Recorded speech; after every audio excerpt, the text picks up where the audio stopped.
church didn't fall down. So I think we're going to be okay.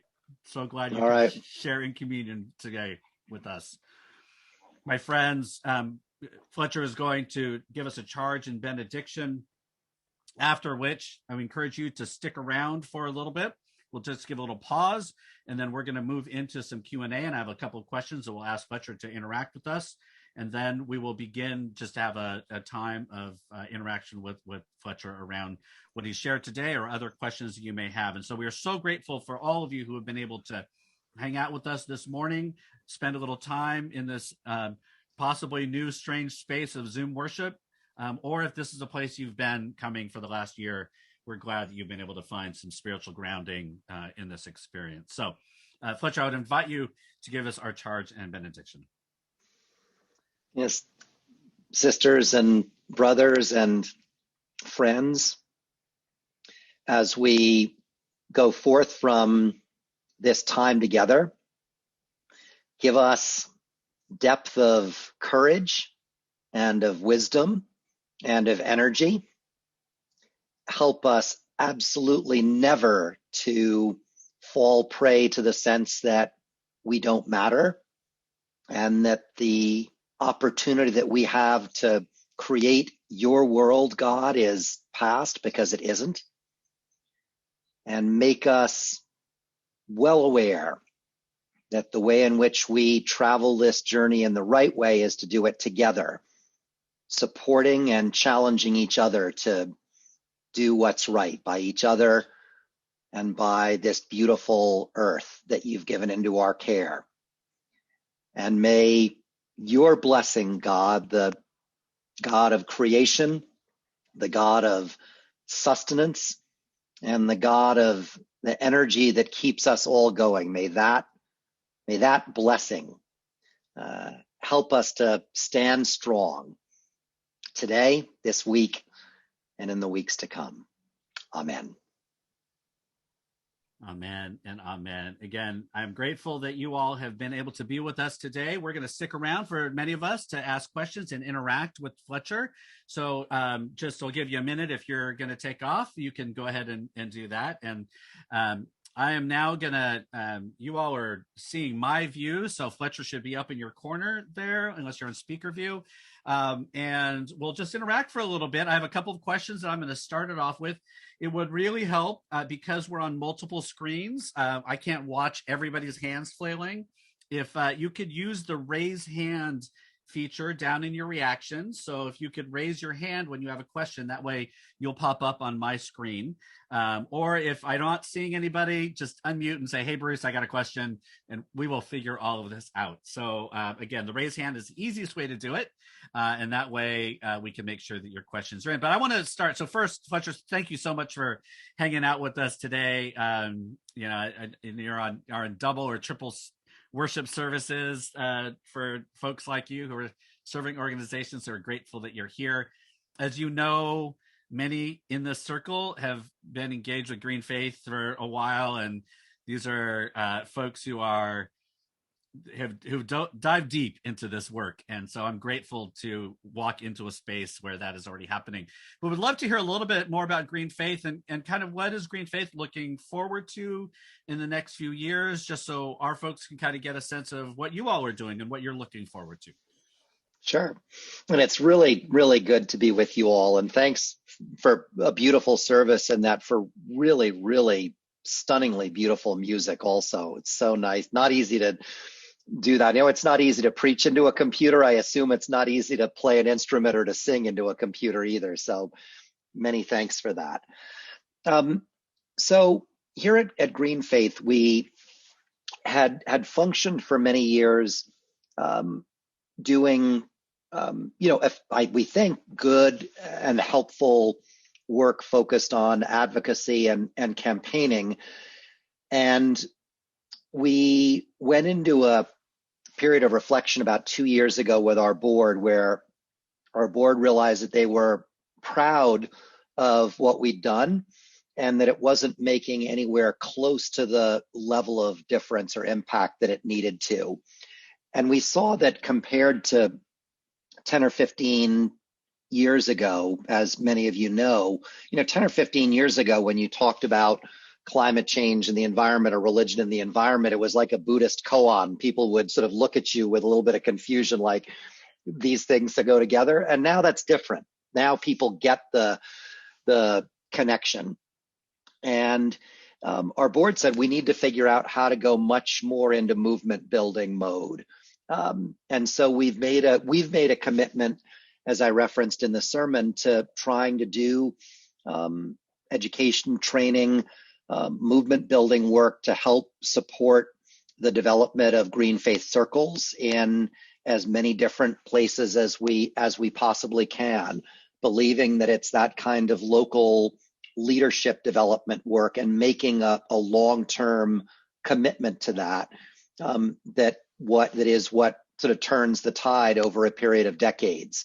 I'm in my late 50s now, and I remember when I was in college, the moral majority was getting its legs underneath it, and I think one can trace a direct line from that to the Christian Coalition, to the Tea Party, to what took over the government under the Trump administration, and which is still so powerful.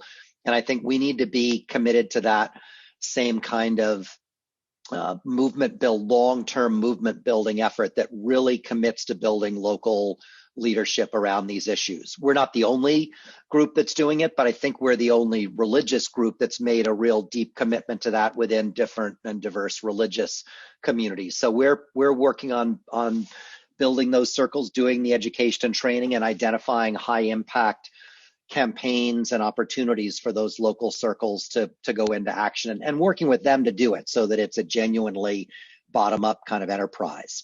So I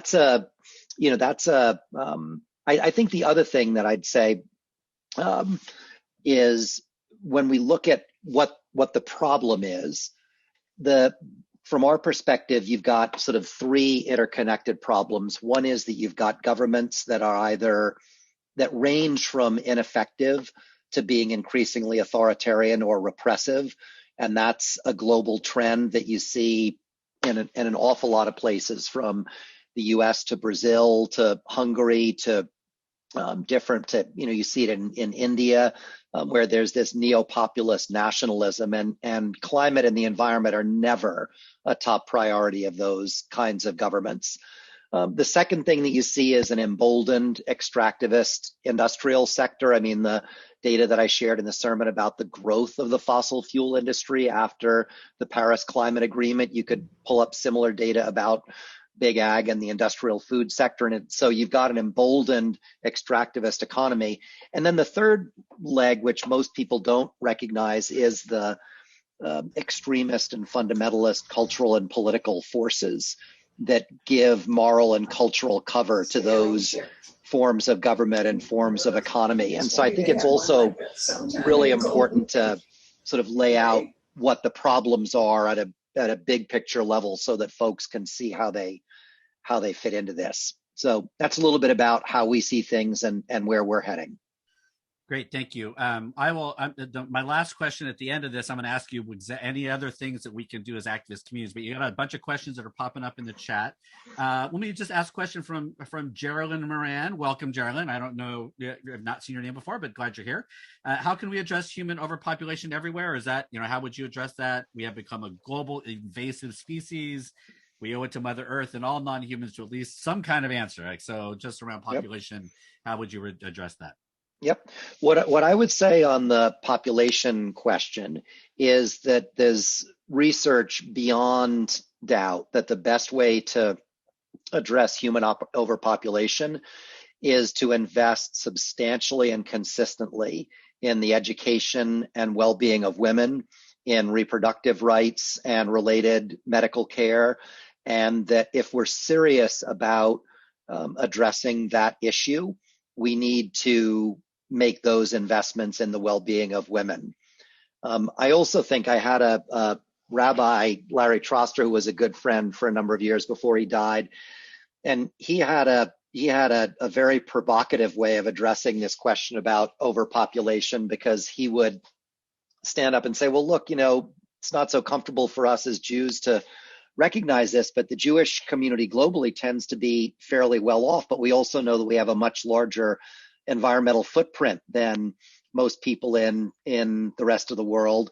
And he said, so what we should really be paying attention to when we talk about overpopulation is, he said, he did, to be provocative, he said, those of us in the Jewish community, I would say those of us in the global north.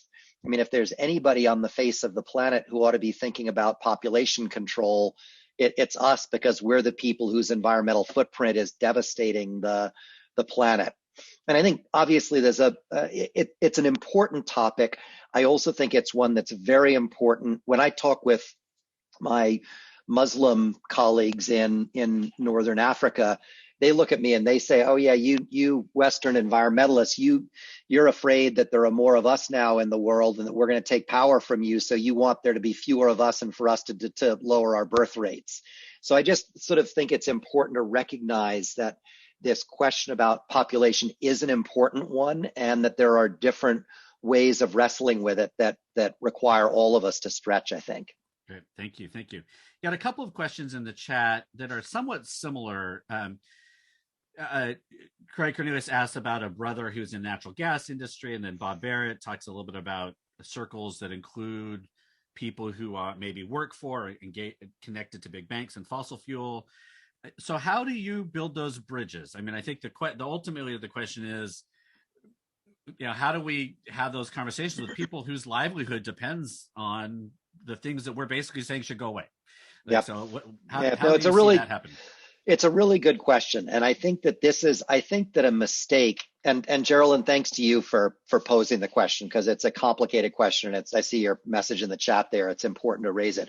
So I think this issue of how do you deal with folks who are directly affected, implicated, whatever, is really important. And I think that it's extremely important not to be patronizing. If you believe that we face an emergency, then it's important to have the intellectual and moral and relational fortitude to say, how do we deal with this openly? Because let's say if someone works for a big bank, say there's clear proof that banks are increasing their financing for this stuff. So, what should be done about this? I mean, because it's clearly not okay to say, look, we all just need to be friends and get along when you've got major corporations behaving badly. So I think that the first thing is, don't be patronizing and don't pull punches. I think it's really important, because I think then the second thing that one finds is that if you approach the question, not with an obnoxious level of self-righteousness, but as in a direct kind of way, an awful lot of the employees of these major corporations have misgivings themselves and want their bank, their company, whatever, to be doing a lot more than it is, and feel frustrated. Now, some don't. That's not always the case. And to be honest, some don't, some deny the problem or minimize it or whatever. But I think, this is one of these times where you sort of have to choose sides, and you sort of have to say, look, we're taking this position and these really strong positions because they are what's needed. I mean, it's one thing. I mean, in the video you saw we've fashioned what we call our 10 demands about, no more new fossil fuel infrastructure, no more tropical deforestation, an end to bank financing for those activities. And we're at a point where it's like people can go ahead and call those radical demands, but the reality is that scientifically, they are 100% necessary. And so I think that our job as people of faith is just to sort of raise that reality and not to step away from it because it's true. And, the aim, and I think also it goes a long way in those conversations if you just say, look, my aim with this is not to make enemies with you, but it's to deal with this. This is a really bad problem. So I there's no perfect solution with this. You definitely end up burning some bridges sometimes.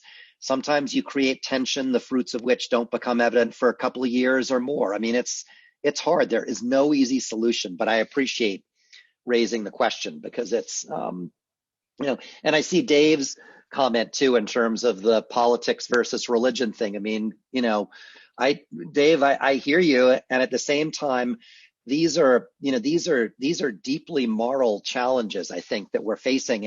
And to be honest, we wouldn't be talking about them in church if people hadn't sort of tried wrestling with them in just about every other arena and not gotten anywhere for 20 to 30 years. That's the challenge that we face, is that we're in a pretty desperate situation. So I think that we need to wrestle with this on a moral level.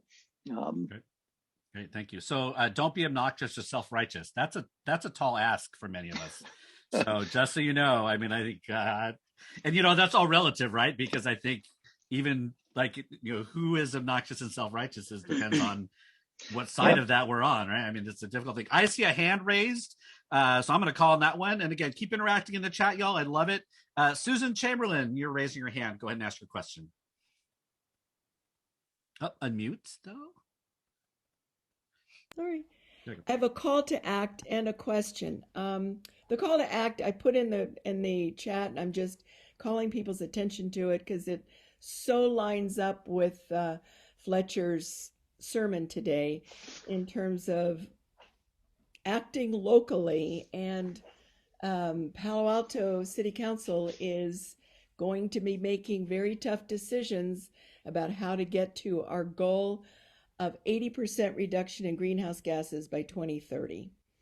And they're going to start tomorrow. So please check out my message in the chat on how you can make your voice heard in that process, because this is an opportunity to turn out on this one and have impact on climate policy. So that's the call to act. The question, Fletcher, for you is, it seems to me that people of faith, if anybody, should be jumping up and down, screaming and yelling about the destruction of God's creation. And it seems like there's something about connecting the dots that just isn't happening. And I wonder if you have found the magic sauce about Definitely. I definitely haven't found the magic sauce, although, and thanks, Susan, for the question. I mean, I think that, and there's some data to back this up. I mean, the Yale office that tracks sort of public opinion on climate change is showing a pretty significant uptick in those people who identify themselves as being alarmed about climate change, as opposed to sort of, only moderately concerned or not concerned at all. So I think there's an uptick. And this is, to be completely honest, I think that the most important thing for religious groups to do is not to spend time chasing after people who don't think this is a big issue, but rather to try to find people who are ready to go into deeper levels of action. Because I think first of all, we will build a more effective movement in that kind of way.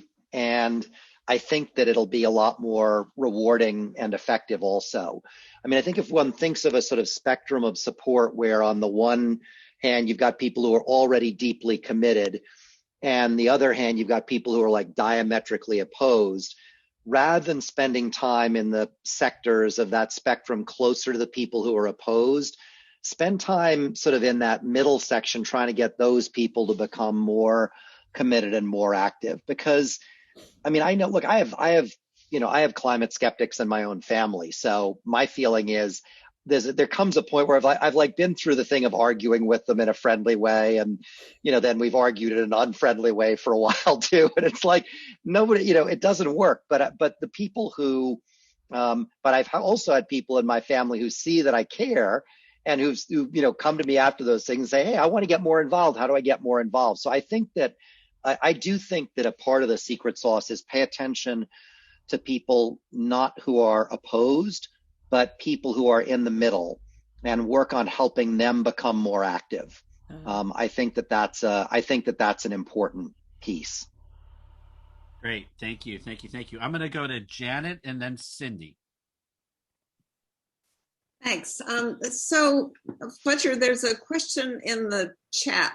Dave Forter says it's an important topic, but it seems that it goes too far politically for something at the church level shouldn't every individual translate their religion and church connections into their own actions?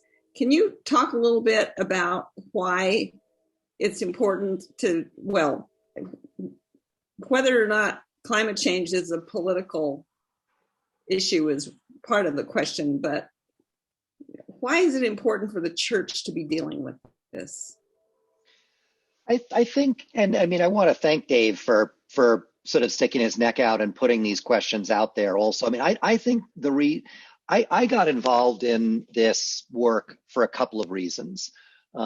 First of all, for me, the natural world, the outdoors, was the place where I felt, and still oftentimes do feel, closest to God. And I've been fortunate and privileged enough to have access to the outdoors. And I'm deeply grateful for it, because I went through a tough stretch when I was a teenager, and I spent a lot of time backpacking on my own, and being out in the natural world really, did something for me that nothing else could. So I got involved first out of that instinct, because I wanted to protect something that I felt had really helped save me. And then I think the second reason that I got involved was because of, like the story I told about Amina in Somalia, because I've seen folks who've been affected by floods, by disasters like that. And it's just heartbreaking. And it's just, at the end of all of the political Sturm und Drang with this stuff, what climate change is about, it's about traumatic harm to completely innocent people, because the people who suffer the worst are the people who have done next to nothing to cause the problem in the first place.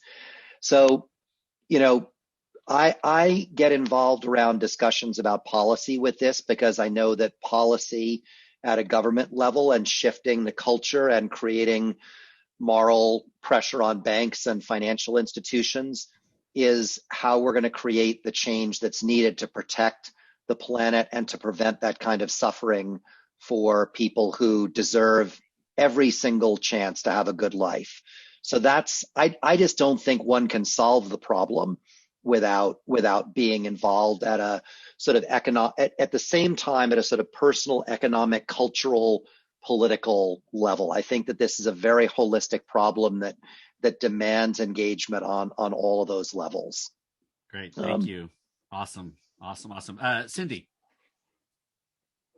Thank you to Cool Planet for putting on this special worship service today. I also wanted to ask, since this is something that I participated when I was living in Palo Alto with Pat Kinney, as well as others. In the city of Palo Alto, we used to have something called a Cool Block program, where they actually organized neighbors to be together to meet, I think, every other week to brainstorm on how we could lower our climate impact. And since there are a lot of people here from Palo Alto, I was wondering, why did the city of Palo Alto drop that program? And I really liked that program because it was a way to get to know your neighbors. I also think the Green Faith Circles is a brilliant idea, but I just thought I'd bring that up, that there used to be a real program to bring the neighbors of Palo Alto together to work on this in neighborhoods.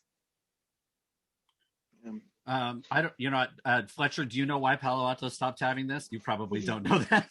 I don't know that. I see Susan may know. Has her hand up. Quick, go ahead, just really briefly, Susan, if you could go ahead and respond. Yeah, it is very much alive and well. Sandra Slater is the coordinator of it, and they haven't done a lot during the pandemic because people couldn't meet face to face. But contact me. I can connect you with Sandra. It's alive and well and growing. Great, thank you. Come on, Fletcher, do your job. You can't know every single little small communities what we're doing individually. No, but you know what I would say, and this builds right on the question that Cynthia sort of posed. Whether it's through the local Palo Alto program or through our circles or whatever, I mean, I really do think that the kind of irony or the paradox of this is that to have a big scale impact, you've got to work in small groups, because we're people. That's what gives us the energy to keep on keeping on when things are just ridiculously hard. It's the way that we grow as people. So I do think that sort of idea of having small groups really matters and really is important. Great, thank you. Tom, I see your hand up. Go for it. Okay. Just an introduction. I work inside a large corporation trying to make our products more environmentally friendly and suitable, reducing energy consumption and toxic substances in them. And I just want to make a comment and get your feedback on it. It seems inside every corporation I've worked at with this, it's what do our customers demand? If our customers are not demanding it, it becomes a nice to do, not an urgent thing to do. And secondly, if it's illegal, most of us are trying to do something about it. So a lot of thing that drives up my work is a number of European environmental laws that were created by the politicians because the people of Europe want a cleaner environment and less energy consumption. So those two saying, I often see us, people coming at corporations by picketing and protest, when what they need to do is speak with their wallet, in my opinion, and with their actions, and then get the legislators to start doing their job and driving us towards these answers. So having given that little commentary, what's your thoughts? Yeah, no, it's a fair point. And I think that, Tom, there are a lot of people in your position also. I mean, I talk with folks who make this point regularly. I would say two things. I think that it is important for, there is support for much stronger environmental law in the United States and climate change law than our government is able to pass because of the disproportionate impact of very far right extractivist forces on the government. So I think that there is, I know that when I think about where to choose or how to choose, create change, we look at different pressure points and where we think we can get change to happen. Sometimes that means targeting corporations. Sometimes it means targeting certain branches of government. But I tend to think that, I certainly agree with you. And again, it's why we've put all of our eggs organizationally in the local organizing basket, because I think that the more that we get, that the data is clear that the larger level of voter participation you get, the stronger support there is for strong action on climate change.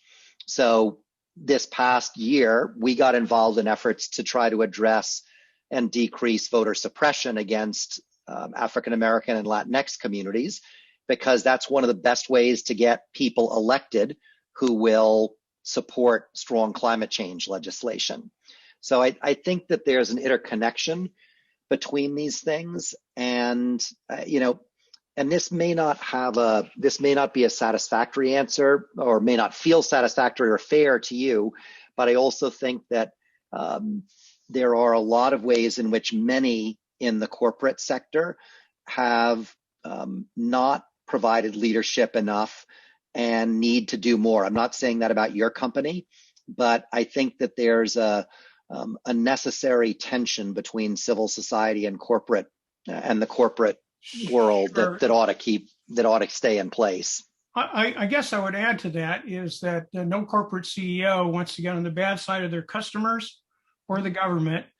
And the pressure points, in my opinion, ought to be more focused towards those two entities. Because as I said, we have solutions we could put in place. When we bring them up and they cost extra money, it says, well, our customers pay for this, or do they even care? In our case, our customers are other large corporations. Right now, you're using a service that my company provides the equipment for. We make internet equipment. And so I would say in the discussion that every corporation I've worked for will move in the direction their customers want and legal requirements are. And so I don't see us oftentimes putting enough effort on letting corporations know it's unacceptable to not, be working on this every year, every design, every day. Great. Thank you, Tom. Thank you. There's a question in the chat that was bumped up a little bit earlier. So, Fletcher, there's so many things we could be involved with around climate change. Bill asked the question, is involved, especially with all the socials out there now and all the different groups. And, what advice do you give so that we can use our energy well, whether there's consolidating networks or collaborations or all that kind of stuff. But I'm sure you're just seeing people all over the place with energy being drawn in lots of different directions.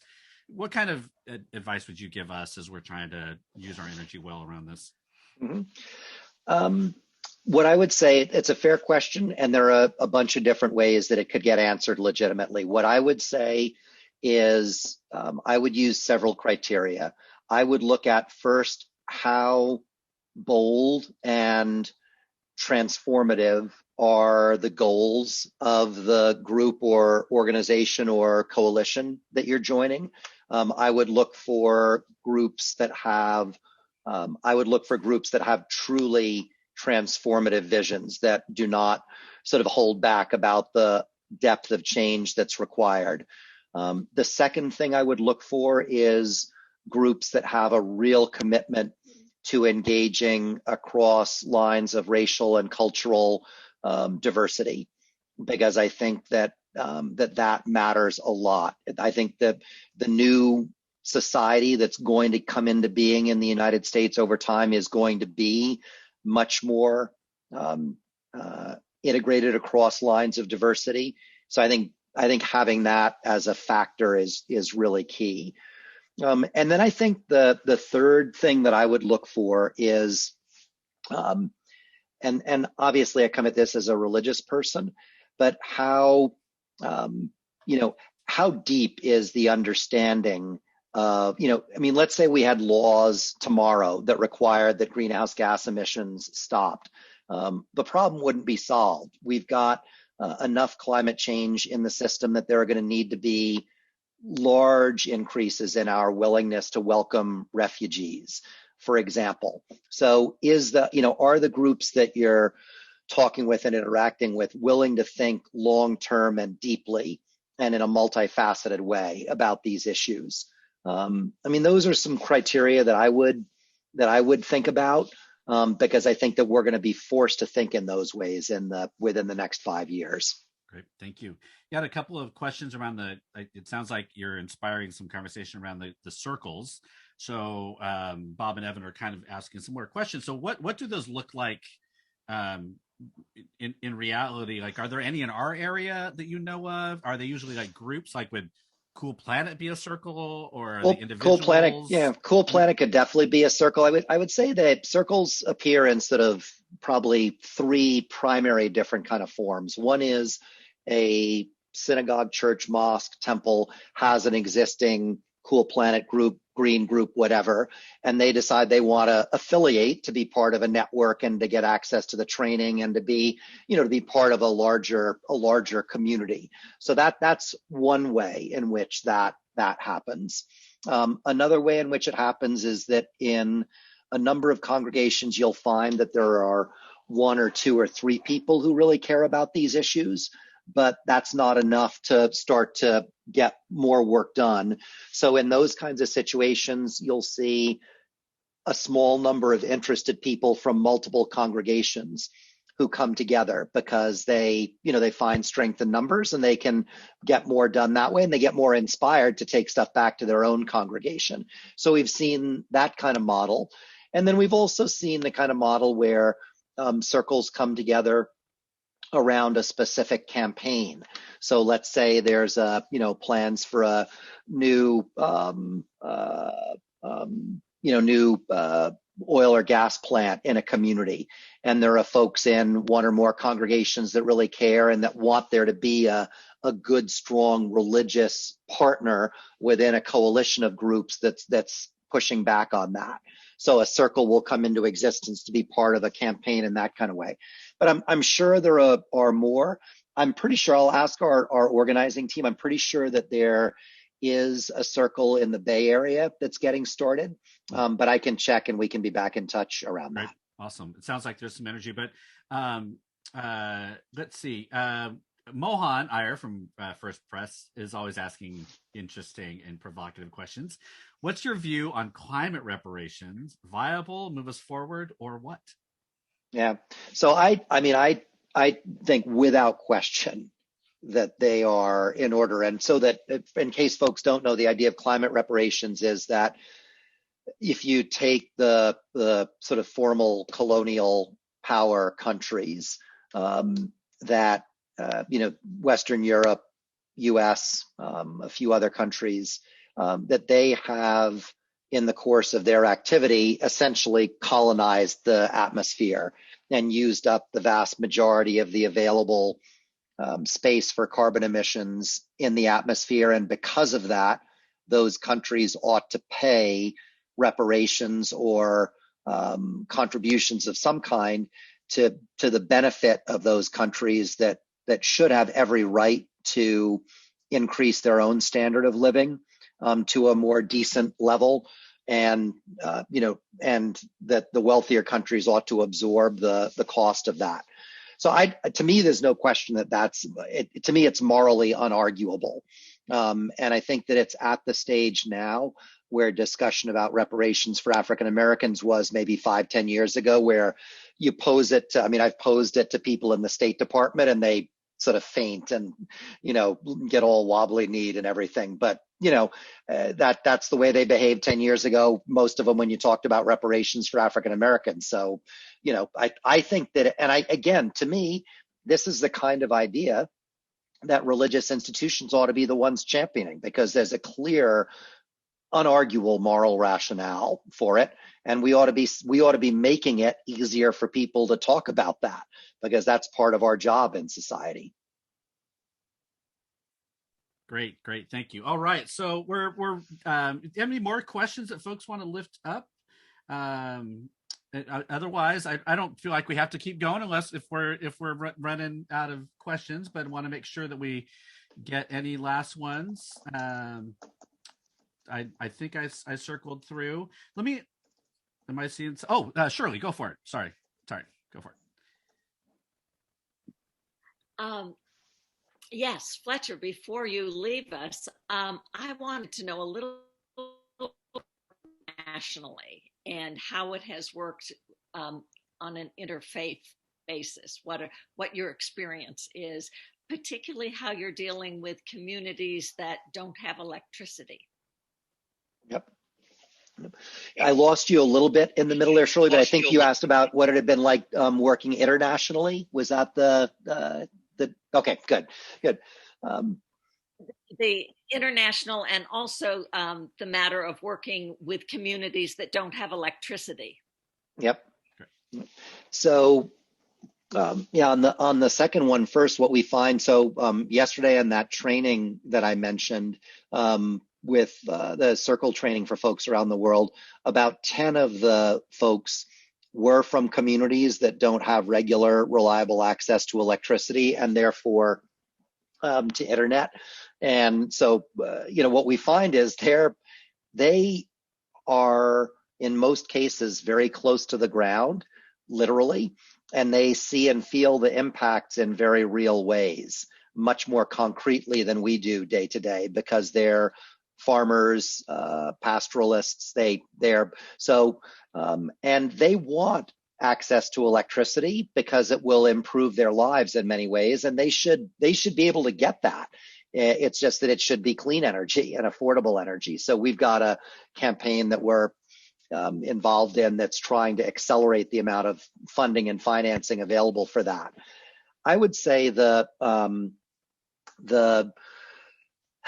terms of the international piece, I would say the three things that I've learned the most are that those of us who live here in the US have this bias that is very obvious to the rest of the world, but not so obvious to us, that we think that we're the center of the universe.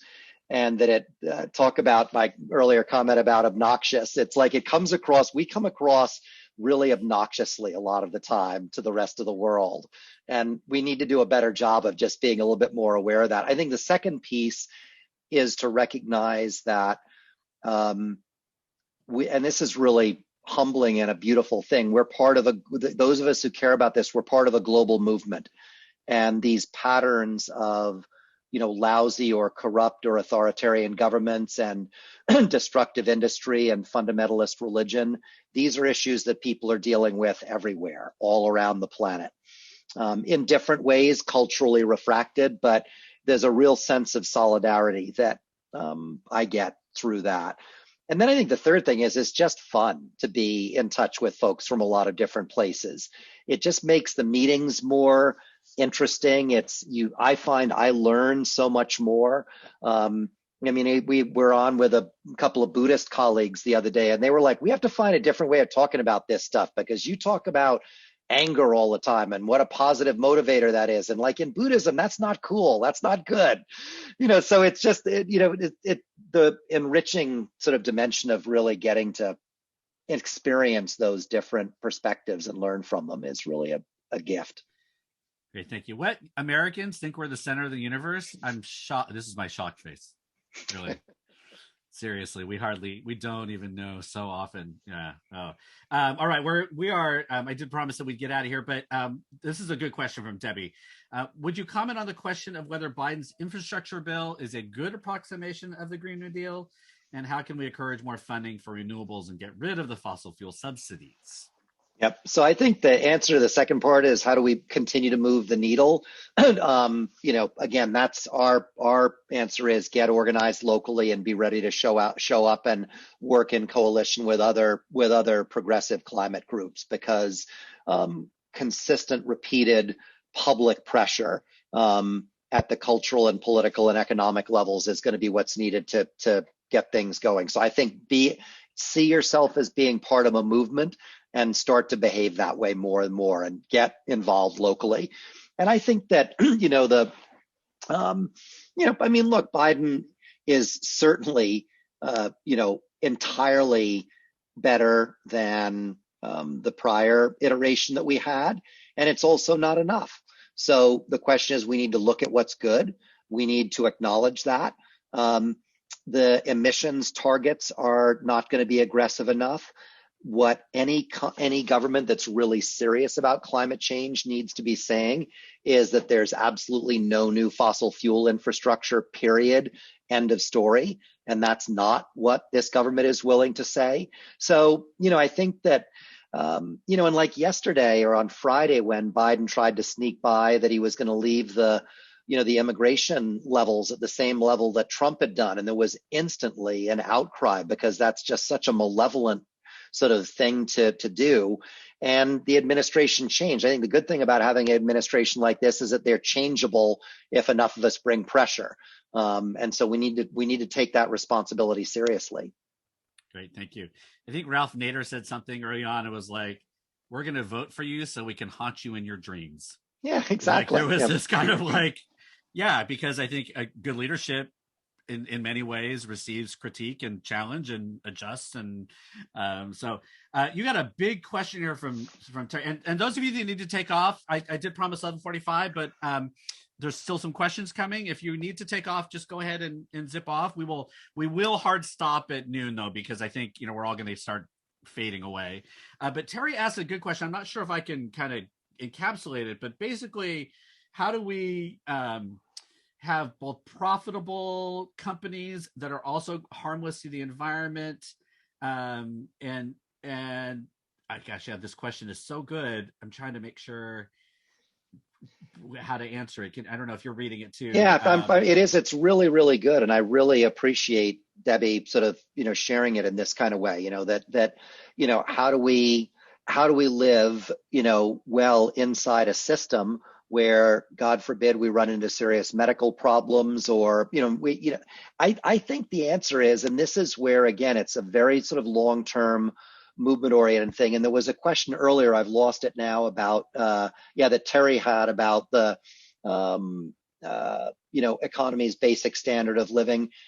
I think that we need in the United States, a sort of much more progressive tax system, universal health care, and that the country just needs to make a commitment to that. When I talk with colleagues and what's so shocking to me about this stuff is how utterly possible it is, and yet how impossible it is for most people in the United States even to imagine that. I mean, we have one employee who's based in Germany. She, 2 years ago, had her first child. The German government gave her and her spouse 18 months of paid family leave because that's what the German government does. And I said, oh my gosh, this is so generous. It was really funny. She said, no, they just really want to encourage increasing birth rates because they're afraid that we're population negative. So but nonetheless, they do it. And Germany is, last time I checked, Germany has a pretty competitive economy. So I think, again, this is where I think religious communities, particularly progressive religious communities, need to be unafraid of our own shadows. I mean, we just need to say, look, this is the kind of world we think that God wants. And guess what? It's entirely possible to a much greater degree than we have it. So let's do it and not be willing to settle for being afraid of, oh, you're just a proponent of a big government. Or it's like, we want a government that works. Is it going to be perfect? Of course not. But to me, it's just unthinkable in this country. You travel to many parts of the world and you see that the United States functions in many ways like a third world country or like a developing country in terms of the obscene gap between rich and poor. And there's no way that ought to be acceptable. And there's no way that we ought to be afraid of calling that out. Yeah. Good stuff. Good stuff. Sorry, man. Bruce. I'm going from the environment to just sort of giving everybody my view on everything. Well, welcome to having Bruce as your pastor too. That is basically all I do. Is I have many opinions about a great many things. All right, so let me look in here a little bit. All right, Janet Cox, because you are amazing, has said that she wants to give a little answer to this too. So I'm going to go ahead and give you a couple minutes, Janet. Go for it. Maybe I can do it in less. Okay. Just in answer to that question, one of the things that's happening now, and it's happening in California, if we can pass a couple of bills in the legislature, and it's also happening in the federal government and the gigantic changes in the Securities and Exchange Commission, is disclosure of both climate risk and carbon footprints and plans to change operations to come into line with Paris. This is being, we have not talked about this for a long time, but companies are on the verge of being required to tell the whole world exactly what their risk is and what they're doing about it. And I think this is really going to be transformative in a lot of ways, because governments and purchasers and consumers are going to be able to know what the companies are actually doing, and the recalcitrant ones are going to be called out. So I'm organizing for a bill or two in the California legislature. Talk to me and I will enlist you to get this thing passed at a hearing next Wednesday. But I think it's really a big deal. And it's just one way of getting around the corporate obfuscation that we've been living under for a long time. Thanks. Great, thank you. All right, Bruce, can I? Edie, and I'm not sure if it's Pranya or Prina. I'm not. Forgive me for not pronouncing your name properly, but raised a while back up an important point about how religious groups are part of the problem in a lot of places, and I think it's really important to sort of lift that up. And if we're honest and sort of look globally, geopolitically, culturally, to be completely honest, the biggest impact that religious groups have made around climate change has been a negative one, because you've got conservative evangelicals in the United States who've propped up the sort of climate skepticism, anti-climate action sort of parties within the, players within the government. In Brazil, the legislature and the executive branch are controlled by conservative Christians who are sort of basically burn, baby, burn when it comes to the Amazon. In India, you've got a Hindu nationalist government that is eroding the rights of protesters and environmental defenders as we speak. And so I think that this is a moment that's existential, not just for the planet, but for religion too. And I think that as sort of religious, people who don't like to think of ourselves as fundamentalists or, that it's time for us to sort of stand up and to say pretty boldly that we reject those expressions of religion, that they don't represent the heart of what our religions are about. Believe you me, religious conservatives have said that for decades now. And I just think that, conservative, fundamentalist, extremist religion is really powerful culturally and politically around the world. And I think we need to be, strong and say that what they are saying is immoral so that at least the public sees that there's a response. Because right now, too often, the public sort of sees that stuff and it doesn't get challenged. And they think, oh, the religious crowd is just a bunch of lunatics and forget it. So, I mean, that's starting to change. But I really do think that it's important for, we're in a struggle now for the definition of what passes for religion. And so I think that's at stake, too. It's certainly around climate change. Amen, amen, amen. We have a better version of the gospel and we've just been afraid to share it, I think. And so let's go. Yeah, thank you so much. I think that in all things, good stuff. All right. I'm going to take one more and then we're all going to turn into pumpkins. So if anybody has a last question, we can go ahead and take that or we can be done. All right. I want to thank you all for doing the work. There's tons of people that went into work for this service. I just got to kind of put all the pieces together at the end. So for Jess and Edie and Shirley and Janet and Susan and all of Cool Planet, for all of these things, we're so grateful for your work.